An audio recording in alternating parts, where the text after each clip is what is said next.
चलिए भाई साहब स्टार्ट करते हैं। सो आज हम अपना आखिरी चैप्टर क्या करने जा रहे हैं, स्टार्ट करने जा रहे हैं, दैट इज थ्योरेटिकल डिस्ट्रीब्यूशन। तो भाई साहब ये आखिरी चैप्टर है आप लोगों का, ऐसा कुछ इसके अंदर खास नहीं है, ठीक है, लेकिन यस थोड़ा सा मजेदार और थोड़ा सा इंटरेस्टिंग चैप्टर है, ठीक है ना। तो हम लोग आज इसको क्या करने जा रहे हैं भाई साहब, स्टार्ट करने जा रहे हैं। बहुत मजेदार चैप्टर है, टेंशन मत लेना, एकदम मजेदार है। अगर तुमने प्रोबेबिलिटी अच्छे से पढ़ा हुआ है तो ये तो तुमको बहुत ही क्या लगने वाला है, चिल्लर। सर ये प्रोबेबिलिटी जैसा है क्या? हाँ उस जैसा है, बट उसके जैसा यहाँ पे दिमाग लगाने की ज़्यादा जरूरत नहीं पड़ेगी, थोड़ी बहुत पड़ती है, बाकी तो सब चीज़ें नॉर्मली मतलब हो जाएंगी। जैसे प्रोबेबिलिटी में दिमाग थोड़ा ज़्यादा लगता था, यहाँ पे इतना दिमाग नहीं लगाना पड़ेगा हम लोगों को, इजीली हमारा क्या हो जाएगा ये मतलब पढ़ के हो जाएगा। सो बेसिकली क्या है थ्योरेटिकल डिस्ट्रीब्यूशन, किसकी बात करता है, पहले आप थोड़ा सा ये समझो। देखो एक थोड़ी सी 2 मिनट थ्योरी लेता हूँ इसकी, फिर हम इसकी और डिटेल में बात करेंगे, क्योंकि थ्योरी पहले थोड़ा सा समझना जरूरी है। तो थोड़ा रीड आउट करते हैं पहले, रीड आउट करने के बाद हम इसको क्या करते हैं, डिटेल में समझते हैं कि क्या बोलना चाह रहा है भाई साहब।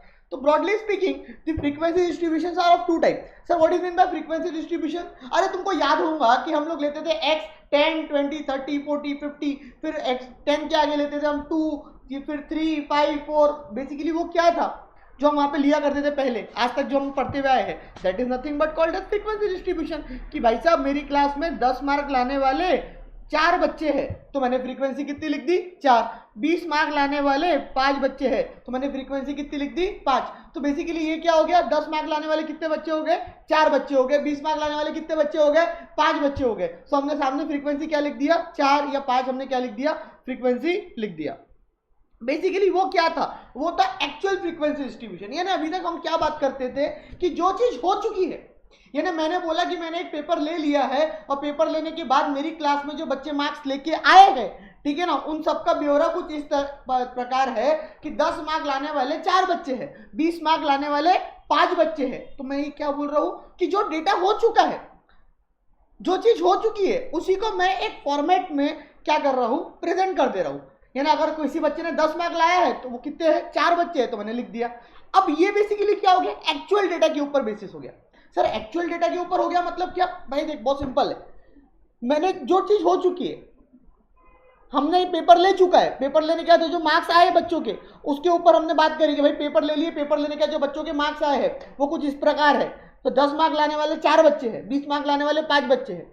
मैंने ये नहीं बोला कि मैं पेपर लूंगा, पेपर लेने के बाद क्या मार्क्स आएंगे, वो बात नहीं कर रहा। मैं क्या बात कर रहा हूँ, जो चीज हो चुकी है। सो बेसिकली अभी तक आप जो पढ़ते हुए आए हो ना, वो पास्ट डेटा के बारे में पढ़ते हुए आए हो कि हम जो पास्ट डेटा रहता था उसका क्या बनाते थे, प्रेजेंटेशन बनाते थे, उसको फ्रीक्वेंसी वाले फॉर्म में क्या करते थे, फ्रीक्वेंसी डिस्ट्रीब्यूशन फॉर्म में लिखते थे। तो वो हम अभी तक जो पढ़े हैं, जितनी भी चीजें हमने अभी तक पढ़े, वो सब पास्ट डेटा को टेबुलर फॉर्म में जो हम लिखते थे, that is nothing but actual frequency distribution. हाँ सर समझ में आ गया आपने क्या बोलना चाह रहे हो, बट इसमें क्या पढ़ने वाले, बट हम आज अब पढ़ने वाले थ्योरेटिकल फ्रीक्वेंसी डिस्ट्रीब्यूशन। बेसिकली क्या होने वाला है भाई, ये तो मैंने मार्क्स, ये तो मैंने टेस्ट ले ली कि ये इस तरीके से बच्चों के मार्क्स है और इस तरीके से बच्चों का डेटा है, ये तो मैंने टेस्ट ले चुका हूँ, इसमें तो कोई दो राय नहीं है, ये तो मैं ऑलरेडी क्या ले चुका हूँ, टेस्ट ले चुका हूँ, यहाँ कोई डिस्कशन नहीं है। बट कई बार आपको नहीं लगता है ऐसा भी होता है कि मैं आपका पेपर लेने के पहले ही अनुमान लगा रहा हूं, पेपर अभी तक लिया नहीं है, पेपर लेने के पहले ही मैं क्या लगा रहा हूं, अनुमान लगा रहा हूं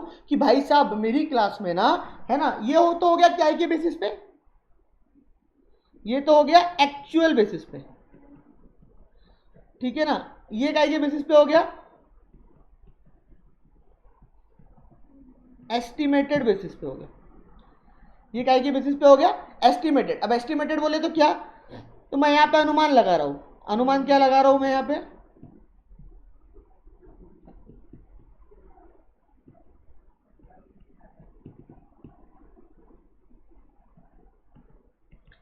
कि भाई साहब मेरी क्लास में 10 मार्क लाने वाले 2 बच्चे हो सकते हैं, मेरी क्लास में 20 मार्क लाने वाले 3 बच्चे हो सकते हैं, मेरी क्लास में 30 मार्क लाने वाले 5 बच्चे हो सकते हैं, 40 मार्क लाने वाले 7 बच्चे हो सकते हैं, 50 मार्क लाने वाले 4 बच्चे हो सकते हैं।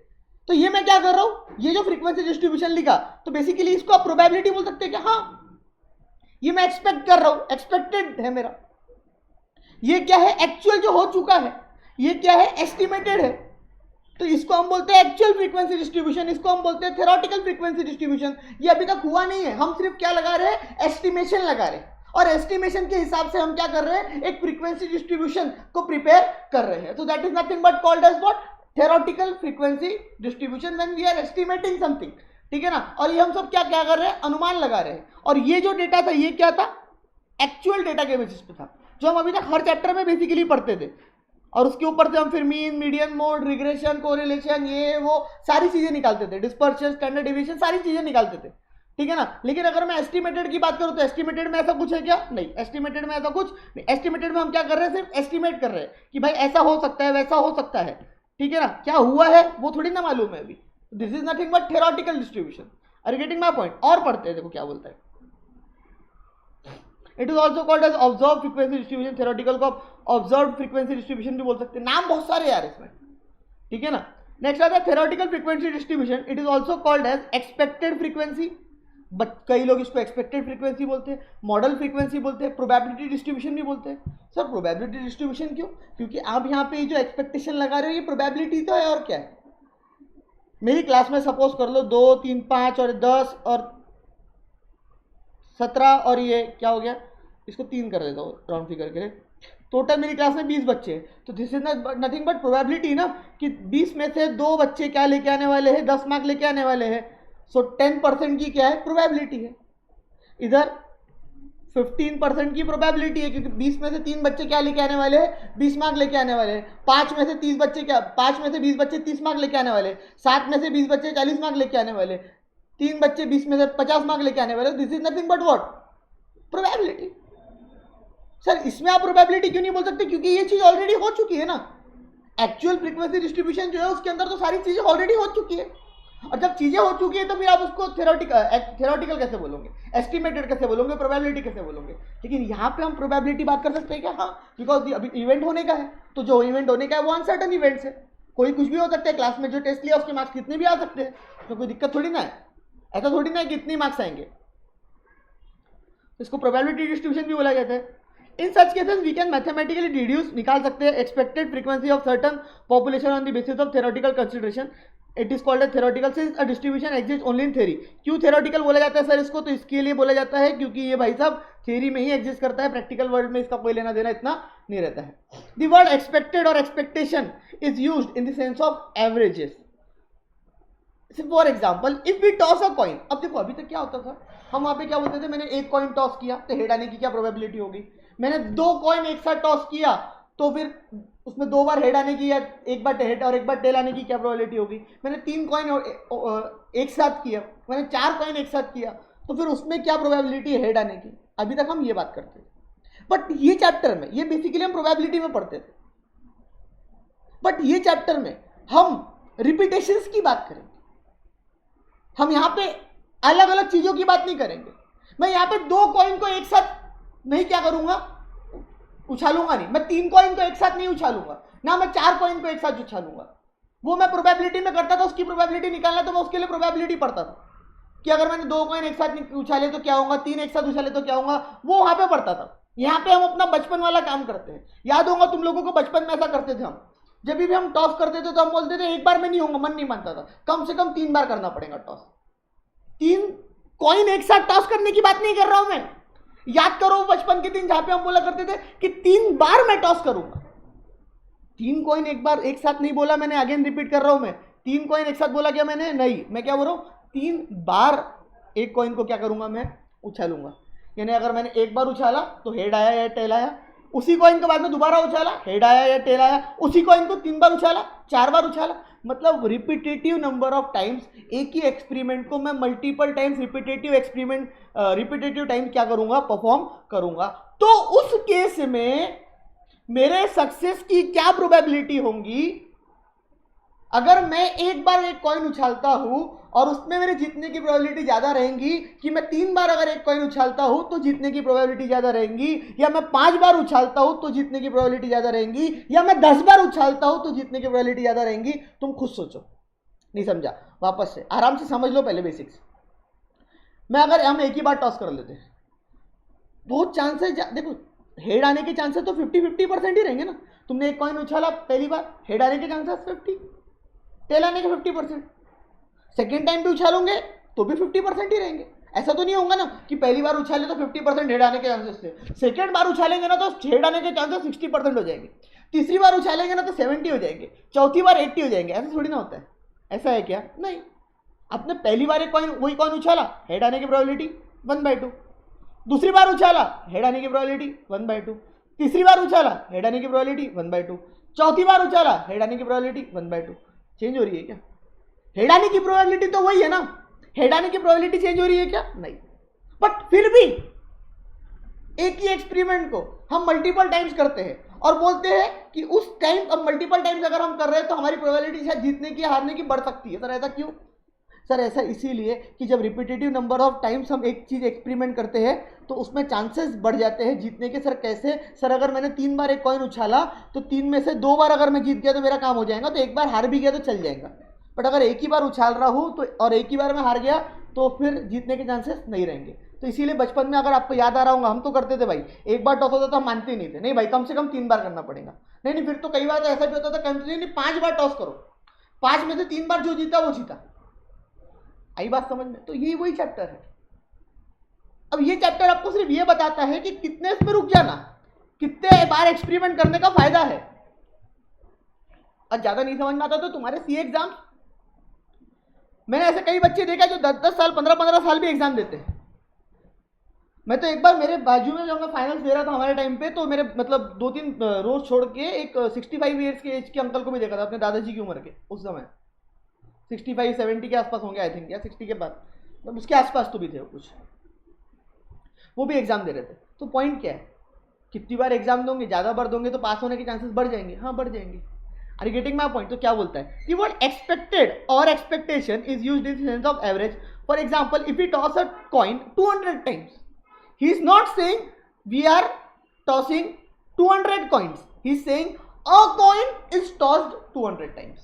ये ऐसा नहीं बोल रहा कि 200 कॉइन्स हम टॉस कर रहे हैं, गलत बात होगी। हम क्या बोल रहे हैं कि हम एक ही कॉइन को 200 बार क्या कर रहे हैं, टॉस कर रहे हैं, and we may get for example 80 heads और 120 tails, but our expectations of getting head और टेल इज 50-50% ना, एक्सपेक्टेशन तो वही रहेंगी ना।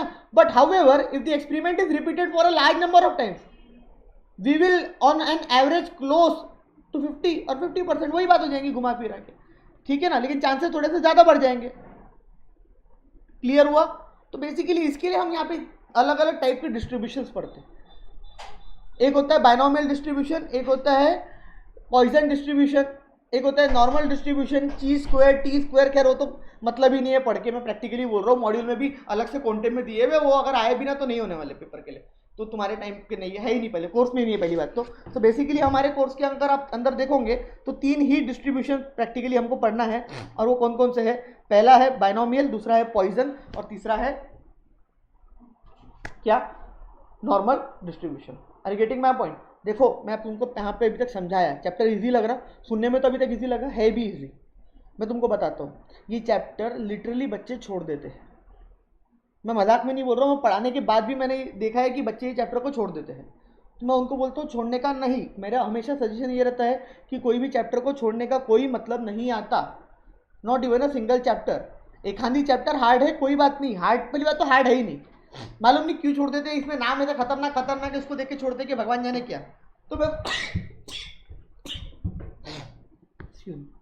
मैं बोलता हूँ इसमें प्रॉपर तरीके से स्ट्रेटेजी वाइज पढ़ो।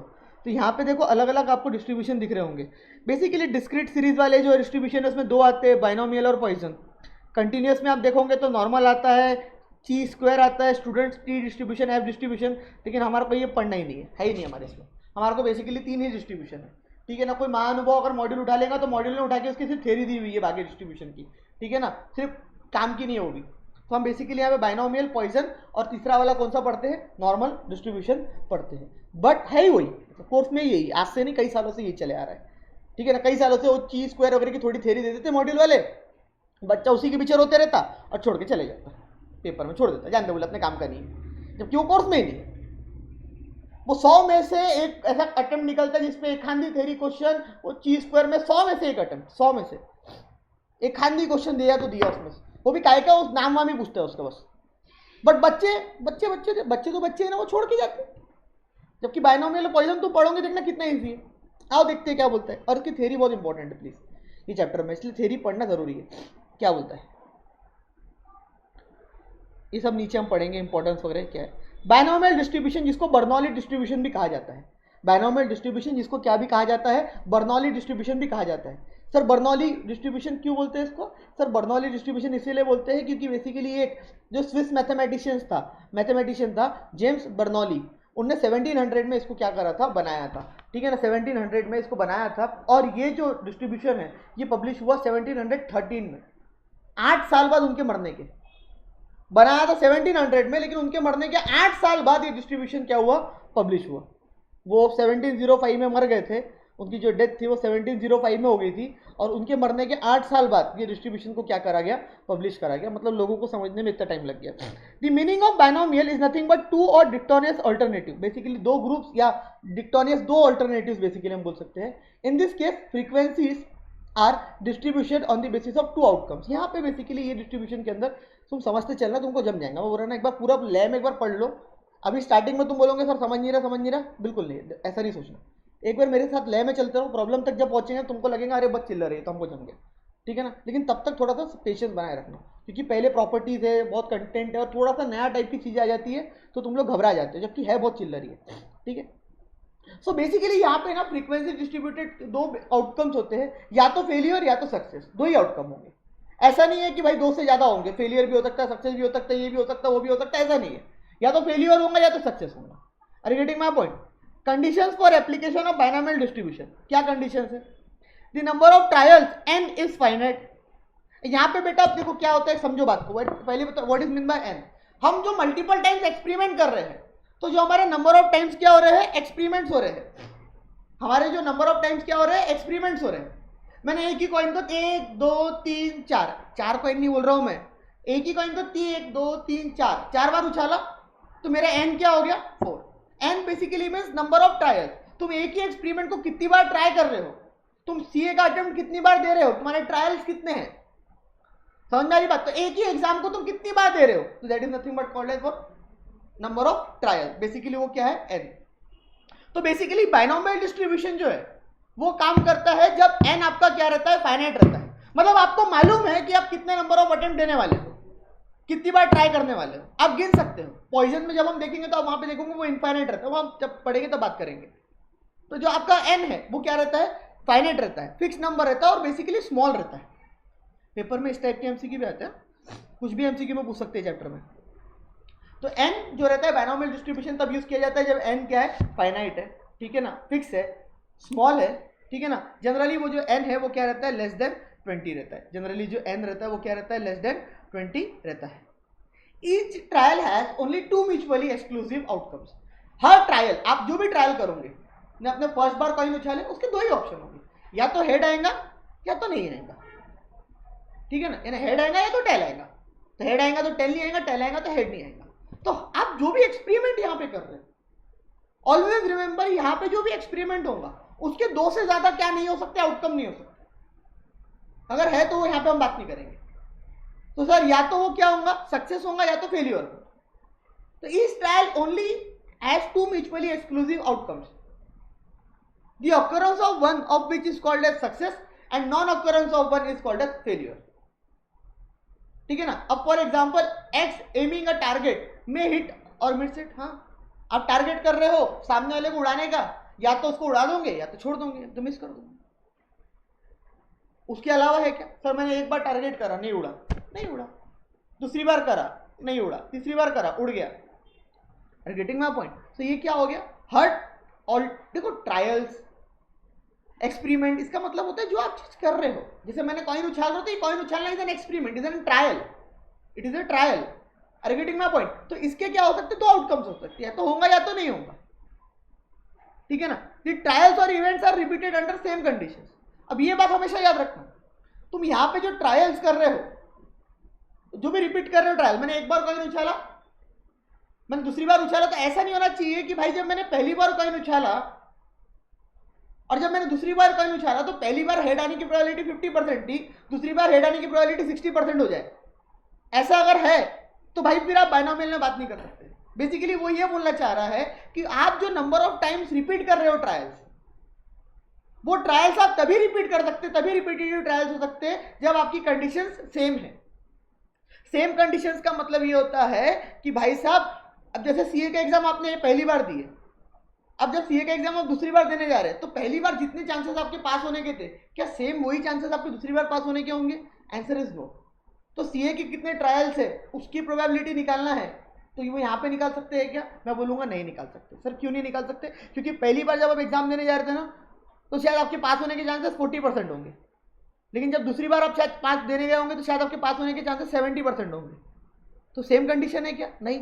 पहले आपने पढ़ा हुआ नहीं था, अब आपने पढ़ लिया है, तो फिर उस केस को यहाँ पे डील कर सकते हैं क्या? नहीं। कॉइन को उछालने वाला हाँ।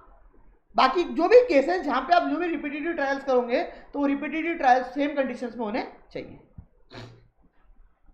ट्रायल्स आर इंडिपेंडेंट, पहले वाले ट्रायल से दूसरे ट्रायल को कोई फर्क नहीं पड़ना चाहिए, दूसरे वाले से तीसरे वाले को कोई फर्क नहीं पड़ना चाहिए। ऐसा नहीं होना चाहिए कि पहले वाले ट्रायल कर दो दूसरे वाले ट्रायल में आपको जीतने के चांसेस बढ़ जाए।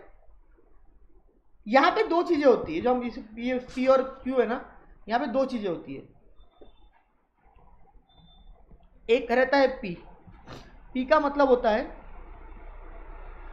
Probability of success. एक होता है क्यू, उसको हम बोलते हैं प्रोबेबिलिटी ऑफ फेलियर, क्योंकि हर आउटकम के, हर एक्सपेरिमेंट के दो ही आउटकम हो सकते हैं, या तो फेल होंगे या तो पास होंगे, सक्सेस मिलेंगी या तो फेलियर मिलेगा।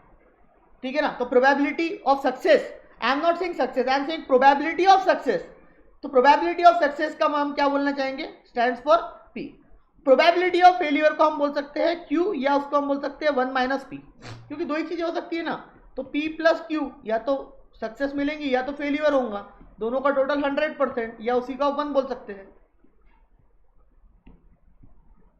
ठीक है ना? तो एस मतलब success plus failure is equal to 1, so 1 minus P is Q. Are you getting my point?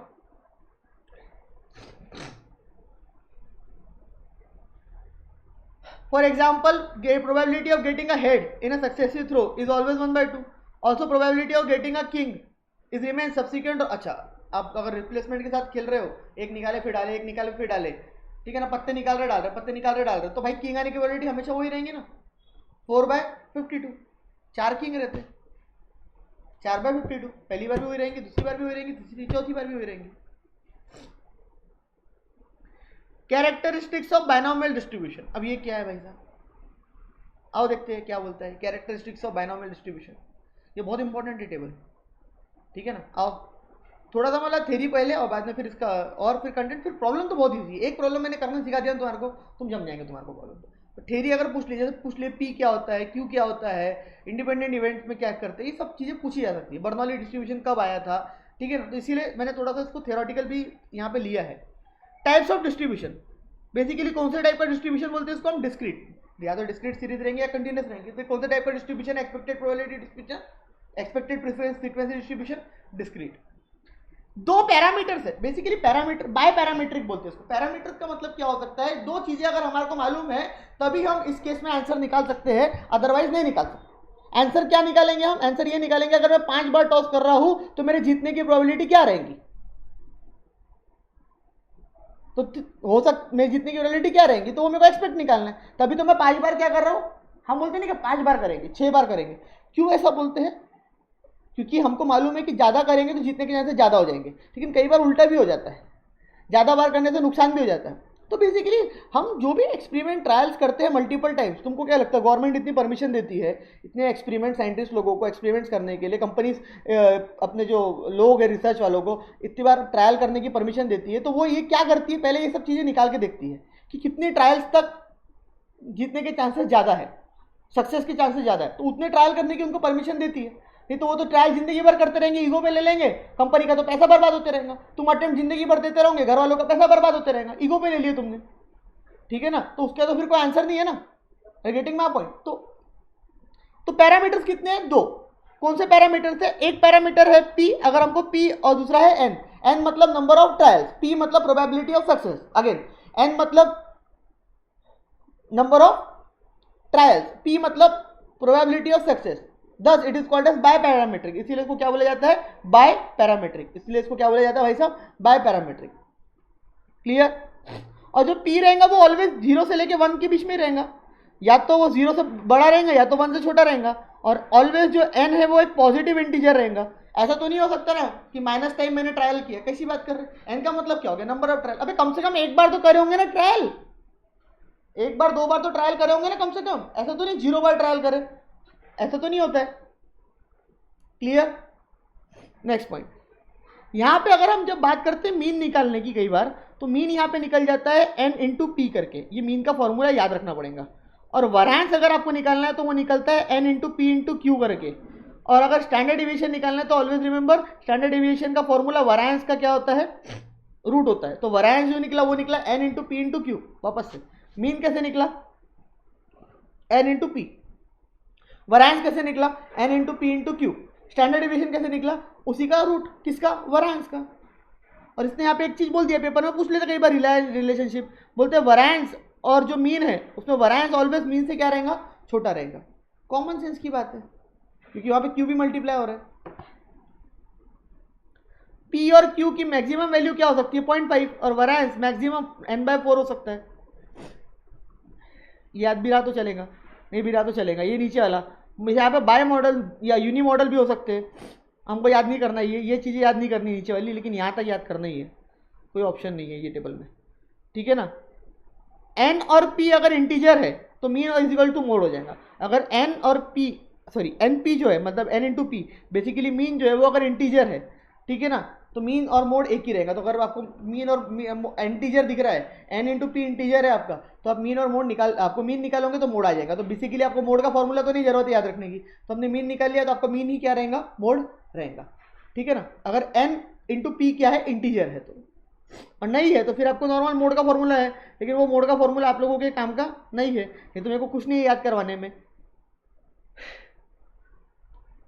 p is equals to 0.5, it is symmetrical, p is less than, it is skewed to the right और positively skewed, greater than 0.5 negatively skewed।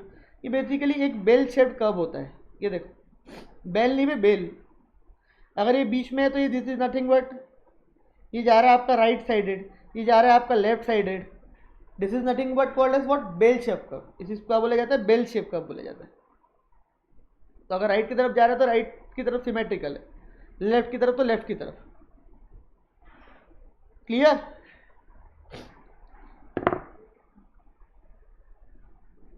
इसका formula जो है वो आपको याद रखना है, और वो क्या है? वो है ये वाला। थोड़ा सा एक प्रॉब्लम मैं करके दिखाता हूं तो आपको क्लैरिटी बढ़ जाएगी।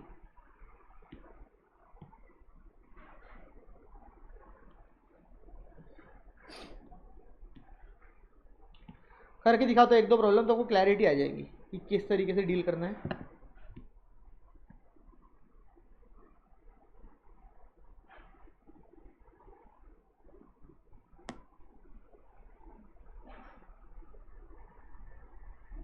क्या बोलता है देखो,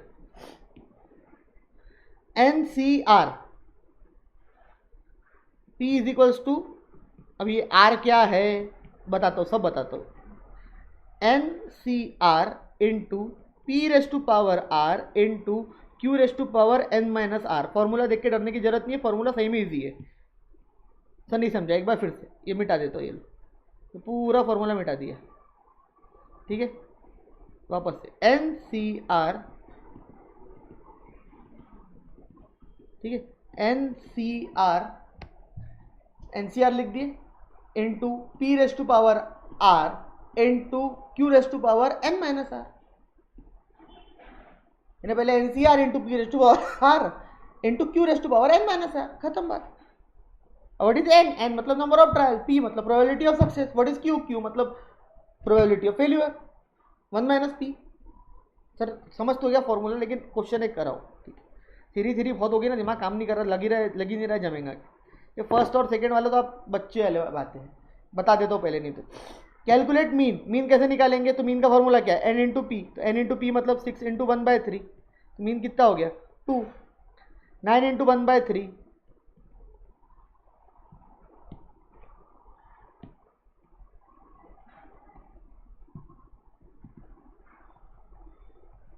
कितना हो गया? 3। ठीक है ना? क्यू दिया हुआ है तो क्यू दिया है तो पी नहीं निकाल सकते क्या? Q अगर 2/3 है तो P कितना होगा 1/3, 1 minus q 1 minus P is equals to q, तो 1 minus q is equals to p, पी आ गया। स्टैंडर्ड डिविएशन दिया हुआ है कितना 2, तो फॉर्मूला क्या है स्टैंडर्ड डिविएशन का, ये देखो standard deviation is equals to root of n into P into Q, तसल्ली से देख लो n into P into Q.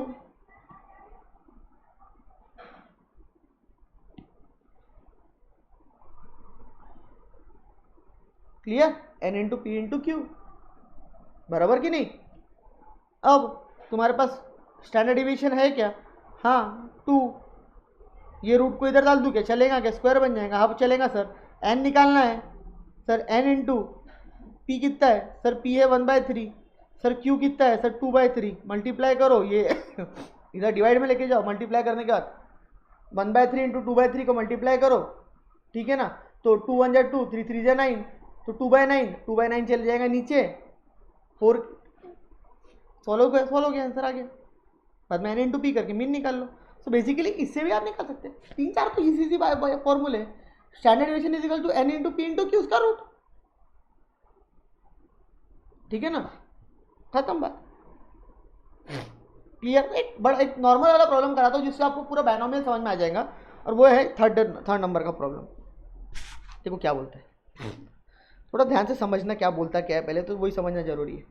Probability of occurrence of a disease to a worker is 1/4। Actually basically आपको पहले क्या बता रहा है, ये पहले आपको वो एक्सपेरिमेंट के बारे में एक्सप्लेन कर रहा है कि भाई जो एक्सपेरिमेंट है वो क्या है। तो अब वो क्या बोलता है, वो बोलता है probability of occurrence of a disease. भाई साहब एक वर्कर को डिसीज होने की ये क्या प्रोबेबिलिटी बता रहा है, तो एक वर्कर को डिसीज होने की प्रोबेबिलिटी है 1/4। अगर एक वर्कर को डिसीज हो जाता है तो उसकी प्रोबेबिलिटी कितनी है 1/4, ठीक है ना। तो probability of occurrence of a work disease to a worker is 1/4। तो सर मेरा 1/4 जो है वो 1/4 क्या हो गया सर, मेरा 1/4 जो है बेसिकली वो वर्कर को प्रोबेबिलिटी काय की होने की है, क्या, डिसीज। अब आगे क्या बोलता है, find the probability that 2 out of 5 workers chosen at a random suffers from the disease. मेरे को एक चीज बताओ, ये चाह क्या रहे हैं, आपने जो क्वेश्चन पढ़े इसमें ये चाह क्या रहे हैं, आराम से समझो ये क्या चाह रहे हैं। ये बताने, ये चाह रहे हैं कि भाई वर्कर को डिसीज है या नहीं है, डिसीज है या नहीं है, ये आपको बताना है। तो क्या बोल रहा है, फाइंड, आपको प्रोबेबिलिटी निकाल के बताना है 2 आउट ऑफ 5 वर्कर्स अगर हम चूज करते हैं, 5 में से 2 वर्कर अगर हम चूज करते हैं तो उन दोनों को डिसीज होगा, इसकी प्रोबेबिलिटी आपको बताना है, बराबर है ना। डिसीज होगा इसकी प्रोबेबिलिटी बताना है। तो बेसिकली आपके लिए सक्सेस क्या होगी, डिसीज होगा, तो फेलियर क्या होगी, डिसीज नहीं होगा। वापस आराम से तसल्ली, ऐसा बताने को तो फॉर्मूले में तो 2 मिनट में उतार दूं, ठीक है, समझ लो थोड़ा वापस से। ये आपको पहले इसने क्या बताया, एक इवेंट बताया, वो बोल रहा है कि probability of occurrence of a disease to a worker, एक वर्कर को डिसीज होने की प्रोबेबिलिटी 1/4 है, ठीक है भाई, समझ लो। इससे कुछ समझ में नहीं आया, इससे सिर्फ इतना मालूम पड़ा कि वर्कर को डिसीज होगा उसकी प्रोबेबिलिटी 1/4 है, ठीक है। Find the probability that 2 out of 5 workers chosen at a random suffers from a disease. मतलब ये क्या बोल रहा है, ये बोल रहा है कि वर्कर को डिसीज है, इसकी प्रोबेबिलिटी बताना है। तो वर्कर को डिसीज है, इसका फेवर की बात कर रहे हो ना, तो वर्कर को डिसीज है, इसका फेवर क्या हो गया, हाँ डिसीज है, तो सक्सेस क्या होगी, हाँ डिसीज है। फेलियर क्या हो गया, डिसीज नहीं है, तो सक्सेस क्या हो गया, डिसीज है। तो सक्सेस की प्रोबेबिलिटी क्या बोला था मैंने आपको, प्रोबेबिलिटी ऑफ सक्सेस क्या है, पी। तो प्रोबेबिलिटी ऑफ सक्सेस मतलब यहां पे क्या है, डिसीज होना। तो बेसिकली ऐसा बोल सकता हूं कि प्रोबेबिलिटी ऑफ डिसीज होना is P, probability of disease होना इज पी। तो प्रोबेबिलिटी ऑफ डिसीज होना कितना है 1/4, तो पी कितना है 1/4, तो पी हो गया 1/4, तो क्यू कितना हो गया 3/4। तो वर्कर को डिसीज होना उसकी प्रोबेबिलिटी 1/4 है, डिसीज नहीं होना फेल्यूर उसकी प्रोबेबिलिटी 3/4 है। आ गया क्या ख्याल में। कितने ट्रायल है, कितने वर्कर है, नंबर ऑफ वर्कर्स कितने 5, एन कितना हो गया 5। कितने को चूज कर रहे हो तुम, उसमें से जितने को तुम चूज कर रहे हो, that is nothing but called as your are.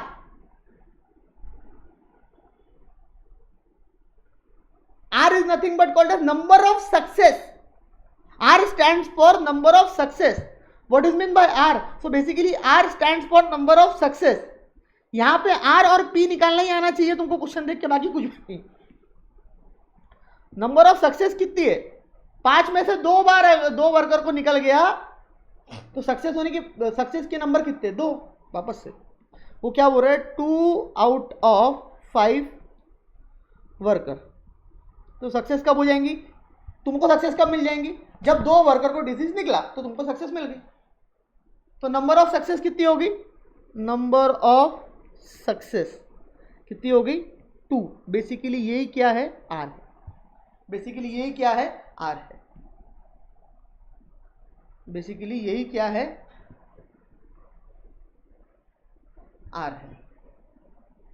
समझा? यही क्या है? आर है। थोड़ा सा हल्का होगा ना दिमाग, लगता है, होता है। अरे देख भाई, अगर ये बोलता कि 3 आउट ऑफ 5 वर्कर को निकले डिसीज तो हमारी सक्सेस कब होती? जब 3 वर्कर। अबे यहाँ पे इमोशनल मत जाना, सर वर्कर को डिसीज निकलेगा तो सक्सेस कैसे होगी? अबे क्वेश्चन है भाई, फेवर में जो जा रहा है उस क्वेश्चन के वो सक्सेस है, अगेंस्ट में जो जा रहा है उस क्वेश्चन के वो अगेंस्ट है, वो फेल्यूर है। ठीक है ना? तो 5 वर्कर में से 2 वर्कर को डिसीज निकलेगा। ठीक है ना? 5 में से 2 वर्कर को डिसीज निकलेगा। जैसे हम बोलते नहीं, 5 बार कॉइन उछालेंगे, 3 बार जो जीता वो जीत गया। तो ये क्या था? तुम्हारा एन था 5, 1 2 3 4 5, और तुम्हारी आर था, नंबर ऑफ सक्सेसेस थी 3। ये ना, अगर तुम्हारे को 3 बार तुम्हारे मन मुताबिक हेड आ जाता है, तुमने हेड बोले तो हेड, तुमने टेल बोले तो टेल, तो तुम्हारे मन मुताबिक रिजल्ट आ जाता है 3 बार। 3 बार आना चाहिए। तो तुम्हारे को नंबर ऑफ सक्सेस कितनी है? तुमको सक्सेस कब मिलेंगी? जब 3 बार क्या होगा? हेड आएगा। तो यहां पे वही तो बोल रहा है, नंबर ऑफ सक्सेस कितनी में है? 2। वो क्या हो गया? R. Are you getting my point? और जो पी है वो क्या है? प्रोबेबिलिटी ऑफ सक्सेस है। ये दोनों अलग अलग चीजें हैं, बच्चे इसमें बहुत कंफ्यूज होते हैं। प्रोबेबिलिटी ऑफ सक्सेस का मतलब हो गया कि सक्सेस मिलने की प्रोबेबिलिटी कितनी है, तो वो या तो क्वेश्चन में दिया रहेगा या उसके बारे में उस एक्सपेरिमेंट के रिलेटेड कुछ ना कुछ दिया रहेगा। भाई वर्कर को डिसीज है, उसकी प्रोबेबिलिटी है 1/4, तो क्यू कितना हो गया? ये क्या हो गया तुम्हारा? पी। क्यू कितना हो गया? 3/4। क्लियर? एन कितना है? 5। फॉर्मूला क्या है? P X is equals to R is equals to N C R into P raise to power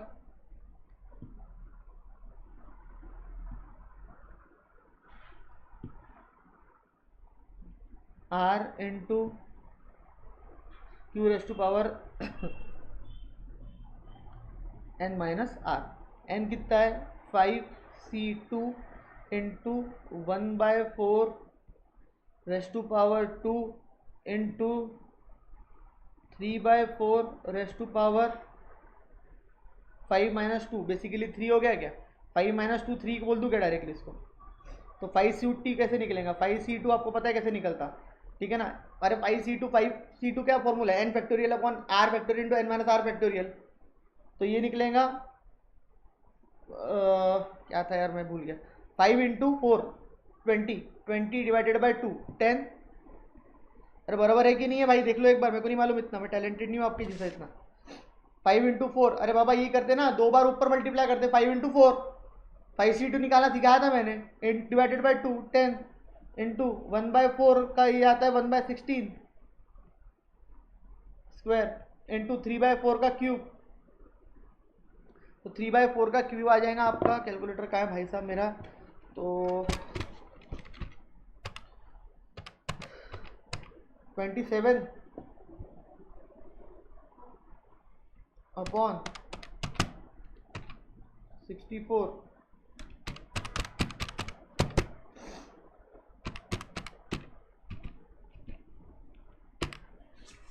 27 upon 64 multiply कर दो, आपका आंसर मिल जाएगा आपको।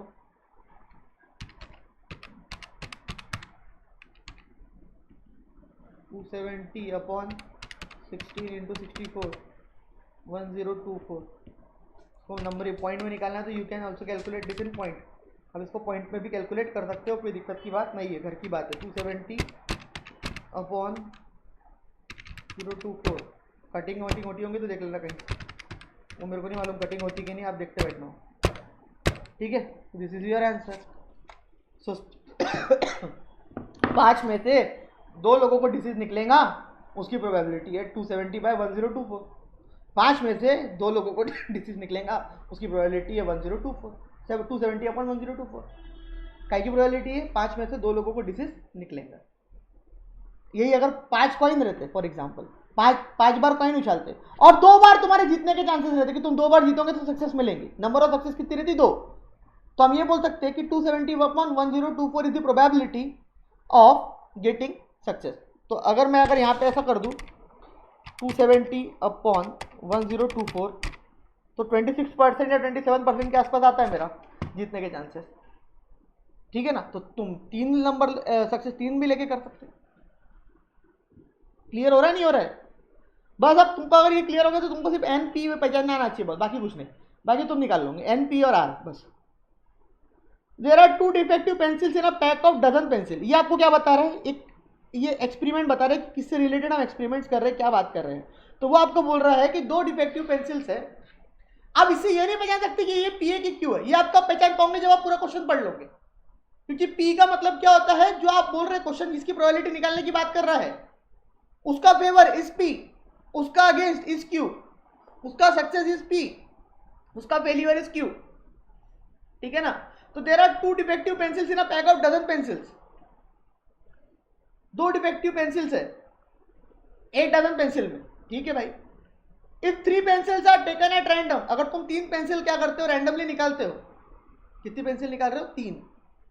Find the probability that the number of defective find the probability that the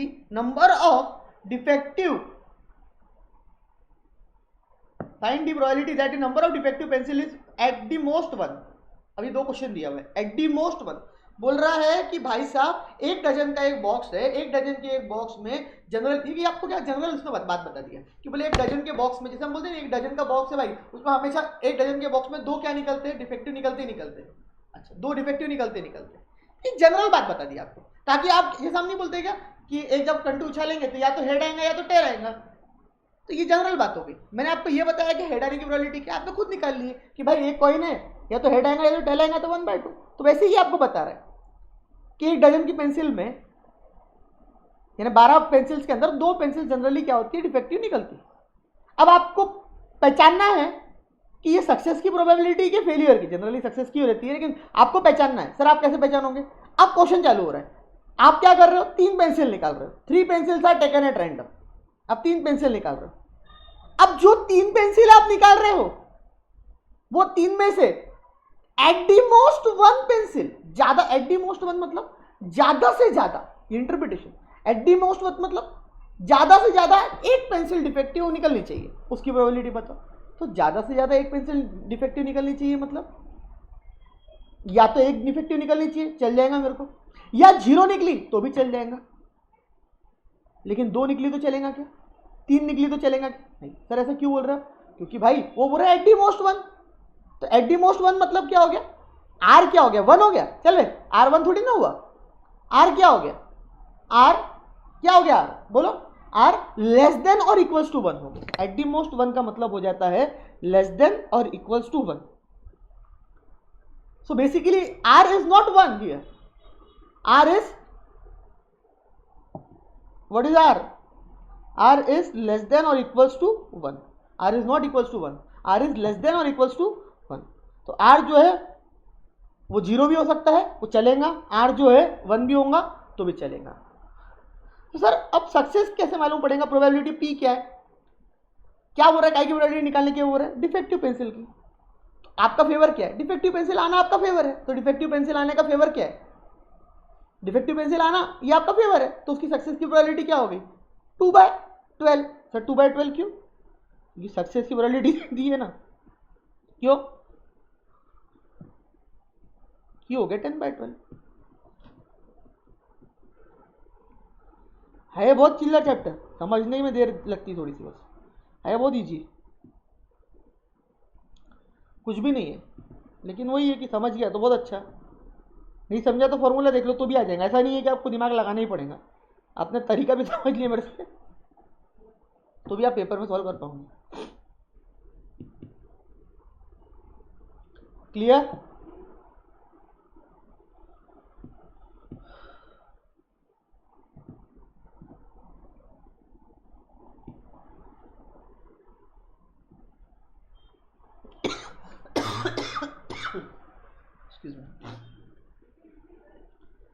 तो sir कैसे करेंगे एक बार बता दो, आ जाओ।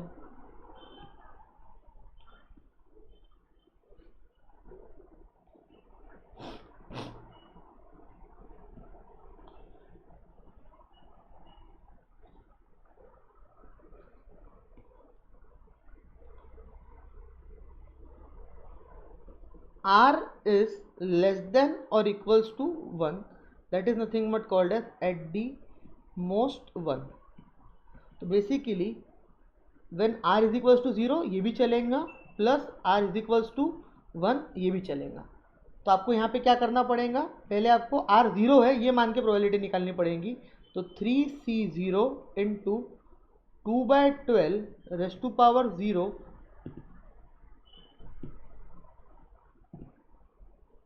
इंटू 10/12 रेज़ टू पावर 3 - 0, ये एक सॉल्व हो गया आपका इवेंट। दूसरा इवेंट आपका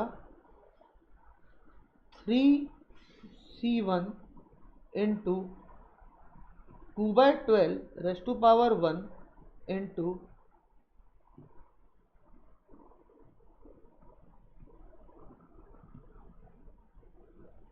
3 -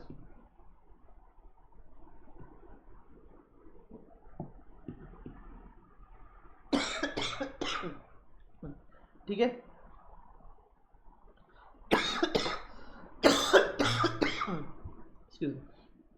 ठीक है, ये हो गया। अब मेरे को इसको सॉल्व करना है। 3C0 1 इंटू 2/12 इंटू ये भी 1 ही होगा इंटू 10/12 निकालो कितना आता है।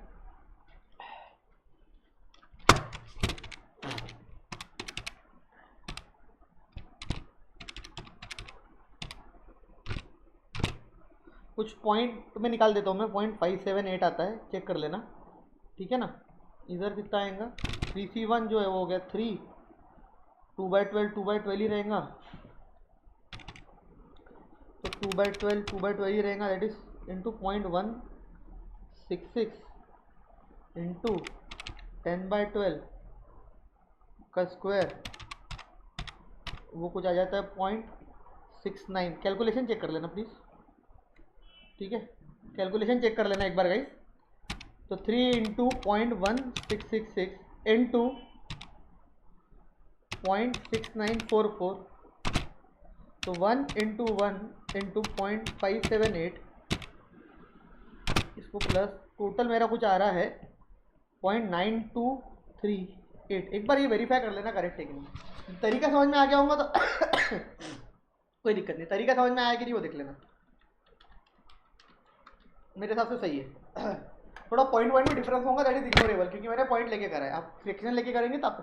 तो एट दी मोस्ट 1 का मतलब क्या हो गया, 1 या 1 से कम, तो हमको 0 और 1। सर अब कुछ बच्चे पूछेंगे सर इसको ऐसा नहीं कर सकते क्या, R जो है लेस देन इक्वल टू 1 है, तो ऐसा नहीं कर सकते क्या, टोटल दुनिया की प्रोबेबिलिटी 1 रहती, तो 1 minus R is equal to 2, again minus R is equal to 3। हमको क्या 1 में से क्या नहीं चाहिए, 3 डिफेक्टिव मिले नहीं चलता है, 2 डिफेक्टिव मिले नहीं चलता है, तो वो माइनस करके ऐसा भी कर सकते हैं। यस करेक्टेड है, बट हमारी ज़्यादा होंगी ना, इसलिए इसमें पूरा आएगा। तुम्हारे को दोनों में से जो चाहिए वो अच्छे से कर सकते थे, कोई दिक्कत नहीं है। क्लियर? अरे बोले यस और नो। अब यहाँ पे क्या हो रहा है, एग्जैक्टली 1, तो R जो हो गया वो क्या हो गया, इज इक्वल टू 1 हो गया, तो R इज इक्वल टू 1 मतलब R1 लेके सॉल्व कर लो, ये तो कर लेना भाई, इसमें कुछ नहीं है, ठीक है ना। चलो आ जाओ आगे। ये गलती से आगे इसको काट दो, ये नहीं करना, आ जाओ। An experiment succeeds twice as many as times it fails. एक एक्सपेरिमेंट जो है वो सक्सीड होगा twice as many as times it fails. भाई एक एक्सपेरिमेंट है, जो भी एक्सपेरिमेंट है वो सक्सेस होगा 2 बार, as many as times it fails, मतलब अगर वो 1 बार फेल हो रहा है तो 2 बार सक्सेस होगा, 2 बार फेल हो रहा है तो 4 बार सक्सेस होगा, 3 बार फेल हो रहा है तो 6 बार सक्सेस होगा। सो बेसिकली मैं ऐसा बोल सकता हूँ क्या कि 2:1 इज सक्सेस और फेल्यूर की प्रोबेबिलिटी, ये सक्सेस की ये फेल्यूर की। Find the chance that in 6 trials, 6 trials मतलब ये क्या हो गया n, there will be at least 5 successes. तो r कितना हो गया, एटलीस्ट 5, कम से कम 5, मतलब 5 रहेंगी सक्सेस तो चलेगा, 6 भी रहेंगी तो भी चलेगा। तो 5 और 5 से ज्यादा, तो मैं ऐसा बोल सकता हूं कि r इज ग्रेटर देन और इक्वल्स टू 5। r जो है r इज ग्रेटर देन और इक्वल्स टू 5। तो ऐसा बोल सकते हैं कि इस क्वेश्चन में हम ये, अब देखो मैंने अब तरीका समझा दिया, अब तुमको करके देखने हैं, इसलिए मैंने आंसर भी दे दिए है। ये तो बच्चे बोलेंगे सर हमको नहीं समझ में आ रहा। अबे देख क्वेश्चन देख क्लियर, कितना इतना प्यारा क्वेश्चन आ ही नहीं सकता। एन एक्सपेरिमेंट सक्सेस ट्वाइस, मैंने खुद ही बता रहा है कि सक्सेस क्या है 2 है और फेलियर क्या है 1 है। Twice as many as times it fail, जितनी बार तू फेल होगा उससे डबल चांसेस है तेरे पास होने के। तो तू अगर एक बार फेल होगा तो पास होने के चांसेस कितने हो गए 2, तू 2 बार फेल हो रहा है तो पास होने के चांसेस कितने हो गए 4। तो बेसिकली 2:1 बोल दिया, तो 2/3 इज सक्सेस, 1/3 इज फेलियर। तो r जो है वो क्या है, r इज ग्रेटर देन और इक्वल्स टू 5। सर ऐसा क्यों बोले आपने, r is greater than equals to 5? Sir वो बोले एटलीस्ट 5, कम से कम 5। एटलीस्ट मतलब या तो 5 या तो 6, 4 चलेगा क्या, नहीं चलेगा। तो r is equals to 5 plus r is equals to 6। Solve कर लो इसको। p क्या है, p कितना है बताओ, 2/3, q कितना आएगा 1/3।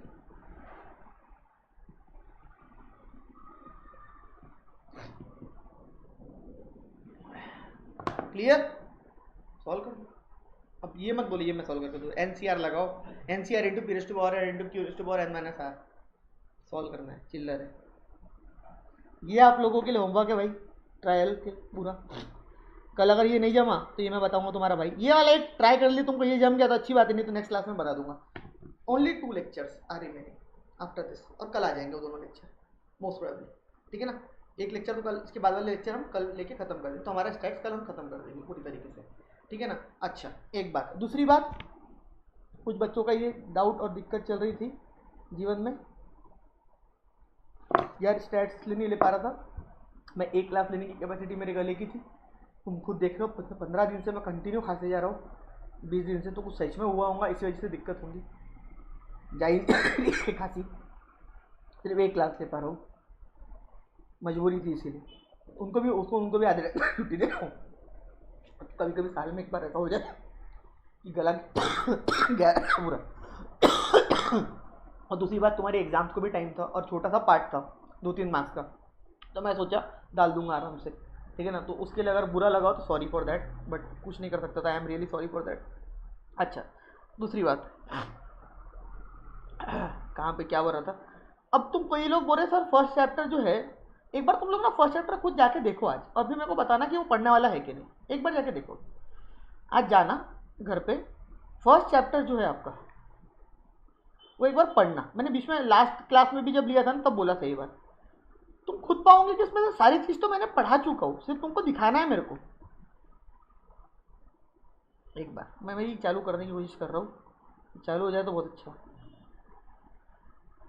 यही दिखा देता हूँ तुम्हारे को, ताकि तुमको ये समझ में आए कि फर्स्ट चैप्टर जो है थ्योरी, वो हम ऑलरेडी अलग अलग चैप्टर्स के पार्ट्स में कवर कर चुके हैं। ये मैं आ गया आपके इंस्टीट्यूट की वेबसाइट पे, आपका एग्ज़ाम जो है वो नवंबर 21 में होने वाला है। उसके अंदर पहली मालूम आपको बता दूं कि टाइम सीरीज वगैरह नाम की कोई चीज़ नहीं होती है।